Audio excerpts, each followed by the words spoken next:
अस्सलाम वालेकुम रहमतुल्लाहि व बरकातहू। दोस्तों माया तो मौजूद बंगवार तो गुजारिश है मेहरबानी करे बंगवार ड्रामा चैनल के सब्सक्राइब करना। प्यारा दोस्तों जी को आज समझे नहीं ज़ार नहीं ड्रामे के बारे में जो देखते छा थियण वारो है। प्यारा दोस्तों जो है त हाणे जो है त अलण जो है त मरी चुको है, जो हाणे जो है त कोठी वारनि जो रस्तो साफ़ थी वियो आहे। जेको हाणे चवंदा उहे असां जेको आहे मीरा सां शादी कंदा, पर जेको आहे रबनि जेको आहे इहो थियणु न ॾींदो। जेको आहे अॻिते तव्हांखे इहो ॾिसणु वटां मिलंदो जेको आहे गफ़ार ख़ान आहे, जेको आहे त रबनि खे साथ ॾींदो आहे। गफ़ार ख़ान रबनि जेका आहिनि त ऐं गफ़ार ख़ान रबनि गॾिजी थी करे जेको आहे त कोठी वारनि सां विढ़ंदा। उन खां बाद जेको सभिनी दोस्तनि इहो सवालात आहिनि त जेको आहे त कलसूम के जेको है उन अभी पवार का कीअं जेको है खेरू का।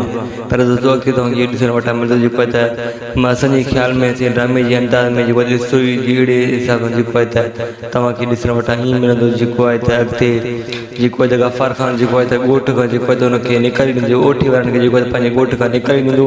जेको आहे त ओठ जेको आहे त गफ़ार ख़ान पंहिंजी ॻोठ खां कढी छॾींदो उन्हनि खे।